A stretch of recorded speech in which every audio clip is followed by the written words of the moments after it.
ನಾನು ಯಾರಿಗೂ ಏನೂ ತೊಂದರೆ ಕೊಡೋದಿಲ್ಲ, ತುಂಬ ಯೋಗ್ಯನಾಗಿದ್ದೀನಿ,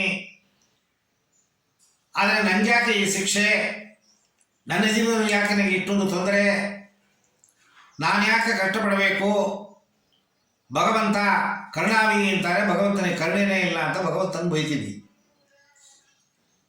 ಸೊ ಭಗವಂತನಿಗೂ ನಮ್ಮ ಕರ್ಮಕ್ಕೂ ಯಾವ ಸಂಬಂಧವಿಲ್ಲ.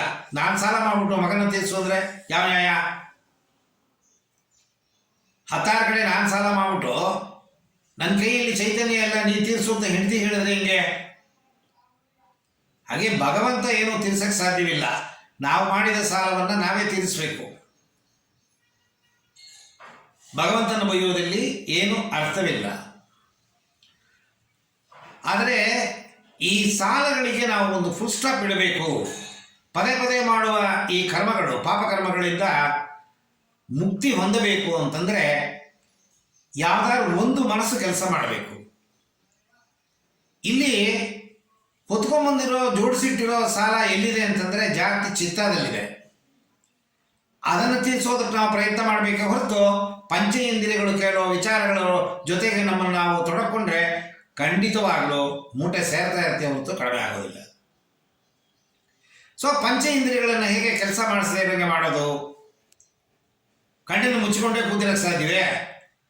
ಕಿವಿಗೆ ಹತ್ತಿ ಇಟ್ಕೊಂಡು ಕೂತ್ಕೊಳ್ಳೋಕ್ಕೆ ಸಾಧ್ಯವೇ? ಯಾವುದೋ ವಾಸನೆ ಬರಬಾರ್ದಂತ ಮೂಗಿಗೆ ಮುಚ್ಕೊಂಡು ಕೂತ್ಕೊಳ್ಳೋಕ್ಕೆ ಸಾಧ್ಯವೇ? ಇಲ್ಲ. ಇದು ನಡಿಬೇಕು, ಅದು ನಡಿಬೇಕು. ಆದರೆ ನಿಮ್ಮ ಪಂಚ ಇಂದ್ರಿಯಗಳು ನಿಮ್ಮ ಚಿತ್ತಾದ ಕಂಟ್ರೋಲಲ್ಲಿರಬೇಕು. ಗಂಡ ಮ್ಯಾನೇಜ್ ಮಾಡಬೇಕು, ಇಲ್ಲ ಹೆಂಡತಿ ಮ್ಯಾನೇಜ್ ಮಾಡಬೇಕು ಸಂಸಾರನ. ಗಂಡನೂ ನಾನು ಮಾಡ್ತೀನಿ, ಹೆಂಡತಿನೂ ನಾನು ಮಾಡ್ತೀನಿ ಅಂತಂದರೆ ಸಂಸಾರ ಕಿತ್ತೋಗುತ್ತೆ. ಕರ್ತ ಆಫ್ ದ ಫ್ಯಾಮಿಲಿ ಹೆಂಡತಿ ಇರಬೇಕು ಅಥವಾ ಗಂಡ ಇರಬೇಕು. ಆದರೆ ಇಲ್ಲಿ ನಮ್ಮ ಮನಸ್ಸಿನ ಗಂಡ ಹೆಂಡತಿ ಆಟದಲ್ಲಿ ಈ ಚಿತ್ತ ಒಳಗಡೆ ಬೇಕಾಟು ಸೇರ್ಕೊಂಡ್ಬಿಟ್ಟಿದೆ, ಕೊಳಕು. ಆ ಕೊಳಕನ್ನು ತೆಗಿಬೇಕು ಅಂತಂದರೆ ಚಿತ್ತಾನೇ ಲೀಡ್ ಮಾಡಬೇಕು, ಚಿತ್ತಾನೇ ಕರ್ತ ಆಗಬೇಕು. ಹಾಗಾಗಿ ನೀವು ಪಂಚ ಇಂದ್ರಿಯಗಳನ್ನು you have to shut down. ಹೇಗೆ ಅದನ್ನು ಮುಚ್ಚೋದು ಅಂದರೆ, ನಾನು ಆವಾಗಲೇ ನಿಮ್ಗೆ ಹೇಳಿದಂಗೆ ಆಹಾರವೇ ಮೂಲ. ರಜೋ ಆಹಾರ, ತಮೋ ಆಹಾರ, ಸಾತ್ವಿಕ ಆಹಾರ. ರಜೋ ಆಹಾರ ರಾಜನ ಗುಣಗಳನ್ನು ತರುವ ಆಹಾರ. ತಮೋ ಆಹಾರ ಯಾವ ಚಟುವಟಿಕೆಗಳನ್ನು ಮಾಡದೆ ಸೋಮಾರಿತನವಾಗಿ ಇರುವ ಆಹಾರ. ಸಾತ್ವಿಕ ಆಹಾರ ಸರಳವಾದ, ಸುಮುಖವಾದ, ಸಮತೋಲನವಾದ